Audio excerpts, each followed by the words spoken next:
오늘은 2000년이라는 시간과 공간을 뛰어넘어 오늘 본문의 설교자 사도 바울 선생님을 모시고 인터뷰 시간을 가지려 합니다.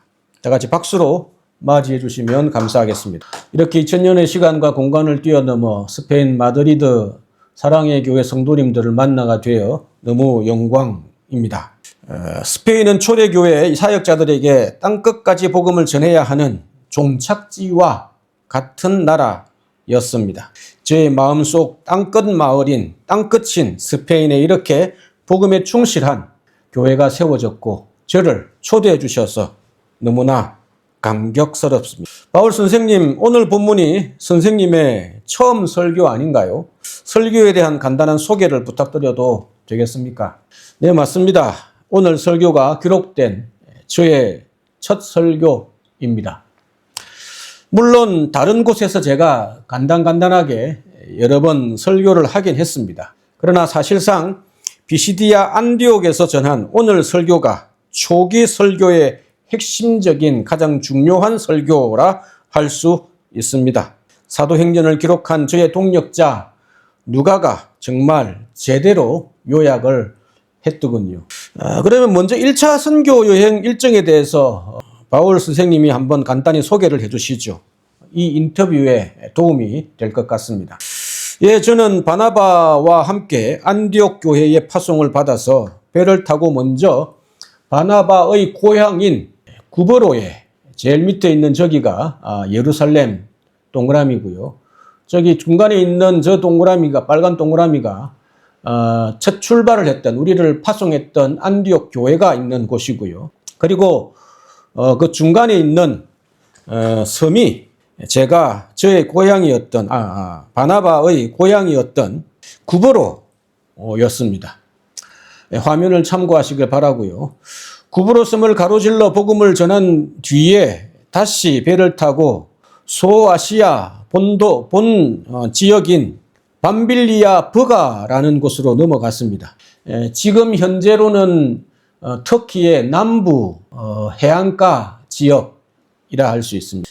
사실 이곳에서 안타깝게도 동행했던 마가 요한이 예루살렘으로 돌아가 버리는 아픔도 사실은 겪었습니다. 하지만 저희는 멈추지 않고 험준한 타우르스 산맥을 넘어 해발 1100m 고지에 있는 제일 위에 동그라미에 있는 저 비시디아 안디옥까지 올라왔습니다. 육체적으로는 고단했지만 회당에 모여있는 저의 동족이었던 유대인들과 하나님을 찾는 경건한 이방인, 로마 사람들, 하나님을 신앙하는 경건한 이방인들을 보았을 때 제 안에 복음을 향한 뜨거운 불길이 타오르기 시작했습니다. 그러면 바울 선생님 1차 선교 여행이 바나바 사도의 고향에서 시작해서 반달 형식으로 지금의 특히 남부 지중해 연안에서 중부 지역으로 올라가며 갔다가 복음을 전하고 다시 돌아오는 일정의 순회 선교 사역을 사실 하신 것이군요. 이렇게 순회 선교 사역을 하시면서 당사자의 바울 선생님에게 그 여행의 일정을 들으니 더 생생한 느낌이 듭니다. 그러면 오늘 본문 비시디아 안디옥에서 전한 바울 선생님의 메시지를 간단히 소개해 주시면 좋겠습니다. 저는 안디옥 회당 청중들이 가장 잘 알고 있는 익숙한 구약의 역사, 출애굽, 광야, 사사시대, 그리고 다윗 왕국의 역사를 징검다리 삼아 설교를 시작했습니다. 저의 전도 설교를 크게 세 부분으로 나눌 수 있습니다. 첫째 내용은 오늘 읽진 않았지만 16절부터 23절까지 구약의 예언과 예수님을 연결시키는 부분입니다. 하나님께서 이스라엘을 선택하시고 신실하게 인도하셨으며 아브라함, 이삭, 야곱 이런 조상들을 통해서 선택하시고 인도하셨고 그 역사의 정점에 다윗의 후손에서 메시아를 보내시겠다, 구원자를 보내시겠다 하는 약속을 주셨습니다. 저는 그분이 바로 예수님이시다. 다른 사람이 아니라 바로 구약에서 예언된 메시아가 바로 예수님이다 라는 사실을 이 부분에서 밝혔습니다. 그리고 두 번째 내용은 24절부터 37절까지로 메시아이신 예수님의 부활을 전했습니다. 예수님께서 하나님의 약속하신 구원자인 메시아인 가장 명백한 증거가 바로 예수님의 부활이라는 것을 제가 여러 성경들을 인용하며 구약의 예언들을 인용하며 밝혔습니다. 제가 그 증거로 구약에 예언된 메시아의 부활이 예수님에게 그대로 성취되었다 하는 구절을 설명을 했고요. 그것이 시편 16편인가요? 나오는 내용입니다. 세 번째로는 38절에서 41절로 회당에 모인 청중들에게 예수님을 믿어야 한다라는 결단을 촉구하는 내용들입니다. 모세의 율법이 줄 수 없었던 죄사함과 의롭다 하심이 오직 예수를 믿을 때에 예수님 안에서 우리에게 주어진다 하는 메시지입니다. 사도행전을 기록한 누가가 너무 잘 정리해 놓아서 제가 추가하거나 뺄 내용이 거의 없는 것 같습니다. 오늘 설교의 첫 부분이 구약에 기록된 메시아에 대한 예언이 예수님을 통해서 이루어진 것이다. 그렇게 말씀을 요약하셨는데요. 이건 사실 그 당시 흩어져 살던 유대인 청중들에게나 어울리는 내용인 것 같습니다. 우리는 유대인들이 아니지 않습니까? 그런데 오늘 우리 시대를 살아가는 저희들에게 이 내용이 어떤 메시지로 바뀔 수 있겠습니까? 오늘 본문이 2000년이 지난 여러분에게도 적합한 메시지가 될 수 있느냐? 이런 질문인 것 같습니다. 정말 예리한 질문입니다. 물론 그 당시 유대인들과 신앙에 관심 있는 경건한 로마인들로 구성된 청중들을 위한 메시지였지만 2000년이 지난 오늘을 살아가는 여러분들에게도 예수님은 동일하게 필요한 존재입니다. 수많은 종교들과 수많은 민속 신앙을 한번 보십시오. 잘 살펴보십시오. 그 종교들과 신앙 속에 담겨 있는 구원을 향한 소망은 우리 모두에게 구원자가 필요하다 하는 것을 오히려 더 명확하게 보여주고 있다는 사실입니다.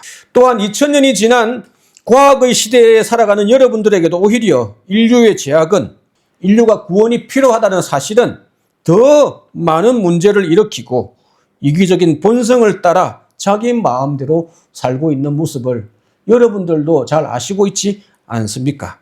이것이 바로 인류가 스스로를 구원하지 못하기 때문에 구원자가, 우리가 유대인이 아니라 해도 구원자가 필요하다 하는 사실은 명백한 이유입니다. 저는 바로 그 구원자가 예수님이라고 말씀드리고 싶습니다. 바울 선생님, 그런데 왜 하필 구원자가 이스라엘에 태어난 예수님인 거죠? 왜 예수님이어야 합니까? 다른 나라에 태어난 사람이나 다른 종교 지도자거나 다른 사람이면 왜 안 되는 것입니까? 왜 하나님은 하필 이스라엘의 종교를 통해 구원자를 보내셨습니까? 이거 참 난처한 질문입니다. 그러나 뒤집어 보면 참 간단한 대답을 드릴 수 있습니다. 이 질문은 헬라 철학에 익숙했던 이방인들이 가장 많이 던졌던 질문입니다. 왜 로마인 우리가 이스라엘, 로마의 속국인, 식민지인 이스라엘의 지도자를 구원자로 믿어야 하는가? 거의 비슷한 질문 아니겠습니까? 이 세상을 구원하시려는 뜻을 가진 하나님은 단순하면서도 가장 확실한 구원 계획, 구원 플랜을 시작하셨습니다. 온 세상의 구원을 위해 한 민족을 선택하신 것이 가장 중요한 이유입니다. 만약에 한번 생각해 보십시오. 모든 민족을 다 선택하여 동일한 구원의 역사를 진행하신다면 모양이 이상해집니다. 두 가지 가능성이 있습니다. 모든 민족에게 다 선택하여 동일한 구원의 역사를 하나님께서 각 민족마다, 각 시대마다 진행하셨다면 모양이 이상해집니다. 예를 들어 보겠습니다. 같은 얼굴을 한 구원자를 여러 민족에게 똑같이 보냈다고 생각해 보십시오. 그렇게 되면 같은 얼굴을 한 구원자가 수백 명이나 되는 이상한 상황이 처하게 됩니다. 반대로 각 민족들마다 완전히 다른 얼굴을 한 구원자를 보냈다고 한번 생각해 봅시다. 이렇게 되면 처음보다 더 이상한 상황이 연출됩니다. 누가 진짜 구원자입니까? 각각 다 다른 나라에 각각 다 다른 얼굴을 한 구원자를 하나님께서 보내셨다고 생각하면 처음보다 더 이상한 상황이 연출이 됩니다. 그래서 하나님은 아브라함과 이스라엘이라는 한 민족을 택하시고 하나님의 구원 계획을 이 민족 안에서 완성하신 뒤에 온 세상을 향해 이 구원 계획을 믿을 수 있도록 복음의 소식을 전하도록 계획하신 것입니다. 이것이 훨씬 더 하나님 편에서 안전하고 가장 지혜로운 선택입니다. 역시 사도 바울 선생님의 명성이 그냥 주어진 것이 아니군요. 저는 늘 궁금했습니다. 왜 우리는 이스라엘과 전혀 상관이 없는데 굳이 예수님을 믿어야 할까 궁금했었는데요.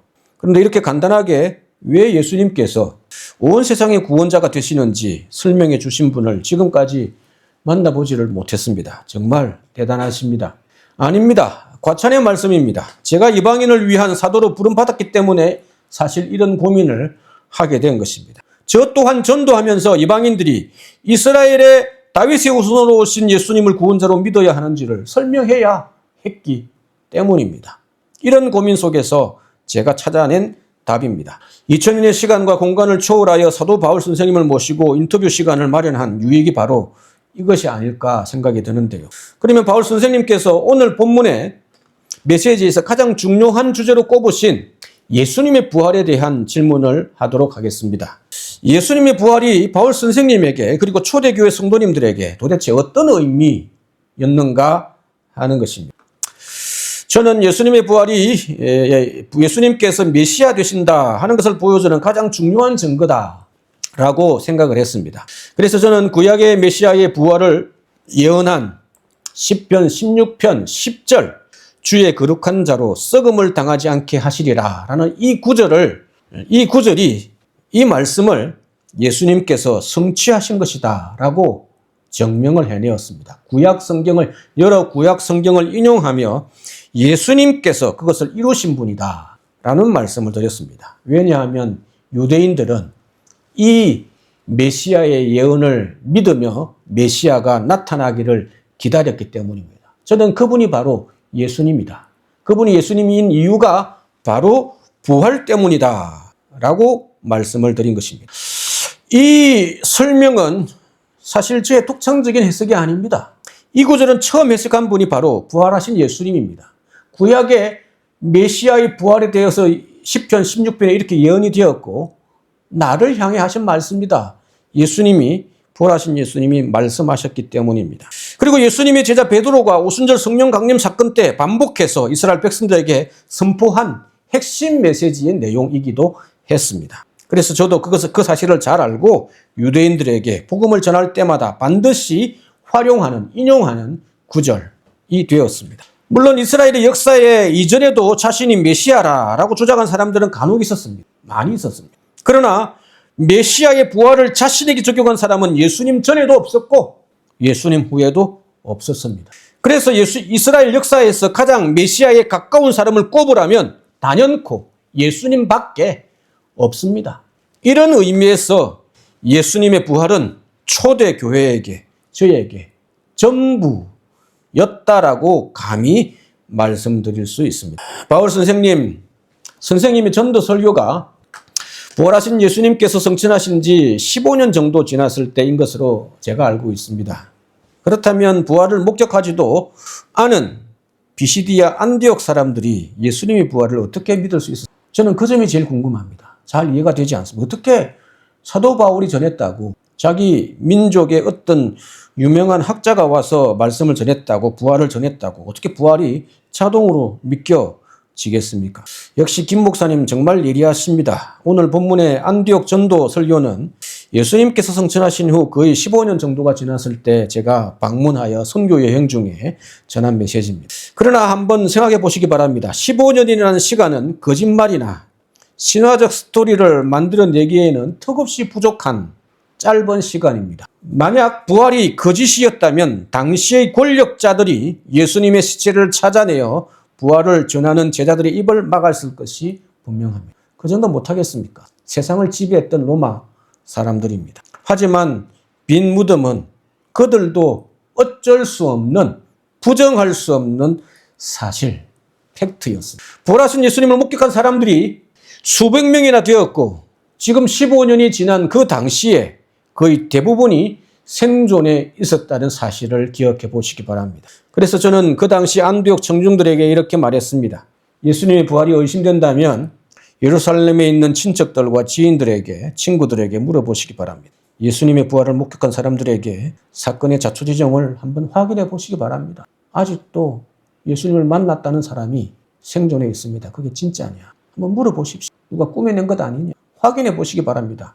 예수님이 부활하시고 나서 15년이 지나지 않아 제가 거기 가서 전도했었습니다. 저는 그 역사적인 증인들의 존재를 헬라인들에게, 유대인들에게 당당하게 제시했습니다. 그들이 살아있습니다. 가서 한번 확인해 보십시오. 물론 2000년이 지난 지금 여러분들은 충분히 예수님의 부활 자체를 의심하실 수 있습니다. 오늘 본문의 기록 자체를 후대가, 제자들이, 다른 사람들이 또는 성경을 기록한 사람들이 100년쯤 지나 50년 전 지나 꾸민 거짓이라고 의문을 품을 수 있을 수 있습니다. 그러나 이런 의문은 성경의 기록을 인정하지 않으려는 핑계일 뿐이다 라고 저는 감히 말씀드리고 싶습니다. 오늘 이 메시지를 전했던 그 당시가 예수님이 부활 승천하신 이후에 15년밖에 지나지 않았고 대다수의 사람들이 생존해 있었다는 사실을 기억한다면 엄청난 증거가 될 것입니다. 성경의 기록을 열린 눈으로 자세히 읽어보시기 바랍니다. 믿을 만한 충분한 이유를, 자료가 담겨 있음을 발견하실 것입니다. 그럼 바울 선생님, 부활하신 예수님을 힘입어 죄사함과 의롭다 하심을 얻는다는 이 복음의 메시지가 그 당시의 사람들 말고요, 오늘 우리에게도, 현대인들에게도 어떤 의미가 있겠습니까? 과거 유대인들은 모세의 율법을 지켜야만 하나님 앞에 깨끗하게 될 수 있다, 의롭게 될 수 있다라고 믿었었습니다. 그러나 실제 율법은 사람을 정죄할 뿐 결코 죄를 깨끗하게 하지 못했습니다. 저 역시 이 율법주의의 뼈저린 피해자였습니다. 만약 자신의 선행과 노력으로 구원을 얻으려 했다면 도대체 얼마나 더 많은 노력과 선행이 필요하겠습니까? 그 노력의 끝은 결국 절망뿐입니다. 그래서 하나님은 인간의 노력이 아닌 오직 은혜로, 오직 복음으로 구원받는 예수의 복음을 우리에게 제시하신 것입니다. 2000년이 지난 지금도 그 시대의 사람들에게도 마찬가지지만 2000년이 지난 지금도 인간의 본질은 똑같습니다. 현대인들은 모세의 율법이라는 단어만 쓰지 않을 뿐 학벌, 성공, 재산, SNS의 좋아요의 수, 타인의 인정이라는 자기만의 율법을 만들어 스스로를 구원하려 하고 있다는 사실입니다. 이런 것들을 통해서 나는 괜찮은 사람이야, 나는 가치가 있는 존재야 라고 이야기하며 스스로의 의로움을 증명하려고 부단히 노력하고 있는 사람들이 바로 오늘 우리 시대의 사람들입니다. 그러나 그 기준에 미치지 못할 때 끝없이 좌절하고 실망하고 만족하지 못하며 경쟁하고 있는 것이 오늘 우리이지 않습니까? 성경은 이처럼 하나님의 기준에 이르지 못하는 상태를 죄다라고 말씀합니다. 저는 2000년 전의 시공간을 뛰어넘어 여러분에게 간곡히 요청합니다. 더 이상 여러분 자신의 가치를 스스로 증명하려고 애쓰지 마십시오. 그건 증명되는 것이 아닙니다. 하나님의 사랑을 받을 그 값진 존재를 인정받기 때문입니다. 우리의 구원은 자격이나 노력으로 얻어지는 것이 아니라 오직 하나님의 사랑을 받을 때 누려지는 은혜입니다. 우리를 위해 죽으시고 부활하신 예수 그리스도를 믿기로 결단할 때 하나님은 여러분의 존재를 있는 그대로 인정하시고 용서하시고 구원해 주신다 하는 사실입니다. 이것이 바로 우리를 살리는 진정한 복음입니다. 인터뷰 중에 사도 바울 선생님에게 복음의 메시지를 듣게 되다니 정말 감사드립니다. 마지막으로 오늘 이 시대를 살아가는 마드리드 사랑의 교회 성도님들에게 당부할 말씀을 해주시면 좋겠습니다. 마드리드 사랑의 교회 형제자매 여러분, 저는 평생을 나그네로 디아스포라 흩어져 있는 형제들의 복음을 전했던 로마 제국 곳곳에 떠돌며 살았던 사람입니다. 여러분 역시 고국을 떠나 이 낯선 땅 마드리드에서 1세대로 또는 2세대로 혹은 유학이나 직장 또는 부모님의 직장으로 인해 청년과 청소년의 때를 보내고 계십니다. 타국에서의 삶이 때로는 힘들고 외롭고 정체성의 혼란을 겪기도 하고 우리가 이 모든 상황이 나의 선택이 아닌데 왜 이런 상황 속에서 살아가야 하나 하는 것을 느낄 때가 있을 것입니다.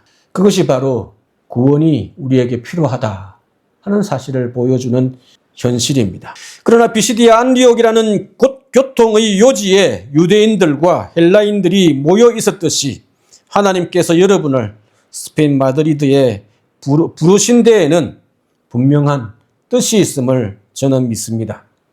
여러분 한 사람 한 사람이 바로 2000년 전 제가 전했던 그 복음의 열매라는 사실입니다. 이건 정말 놀라운 기적입니다. 여러분은 우연히 부모님 가정에 태어나 친구의 손길을 따라 교회에 다니고 예수님을 믿은 것처럼 생각하실 수 있습니다. 그러나 2000년 전 제가 전했던 복음이 2000년 동안 역사에서 사라지지 않고 스페인 마드리드라는 땅에서 사랑의 교회로 열매 맺게 된 것은 부정할 수 없는 하나님의 놀라운 기적입니다. 그러니 세상의 기준에 짓눌리지 마십시오. 예수의 부활이 여러분의 일상이 될 수 있도록 누리십시오. 여러분의 가정과 직장과 학교와 삶의 자리에서 생명을 살리는 이 놀라운 부활의 복음, 은혜의 복음을 담대하게 누리며 또 다른 사람들에게 흘려보내는 그런 축복의 통로가 되시기를 간절히 소망합니다. 지금까지 비시디아 안디옥 회당에서 위대한 복음의 진리를 선포하셨던 바울 선생님을 모시고 인터뷰를 나누었습니다. 사도 바울 선생님이 남기신 더 이상 스스로를 증명하려 애쓰지 말고 부활하신 예수 그리스도를 힘입어 의롭다 하심을 죄사함을 누리라.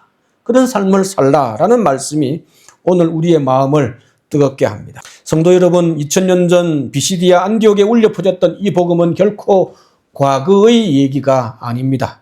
바로 오늘 마드리드 한복판을 살아가는 우리 모두를 향한 하나님의 초청입니다. 우리의 모든 지식과 노력은 결국 한계에 부딪힙니다. 그렇게 될 수밖에 없습니다. 그러나 하나님께서 예수님의 십자가와 부활을 통해 선포하신 하나님의 나라의 복음은 오늘도 우리를 살리는 구원의 소식이며 우리를 새롭게 회복하는 복음의 능력입니다. 이 시간 세상이 요구하는 자격적이나 성취로 우리의 가치를 증명하려 했던 모든 무거운 짐을 다 십자가 앞에 내려놓으십시오. 그리고 우리를 살리기 위해 죽음의 권세를 깨뜨린 예수 그리스도를 다시 붙잡읍시다.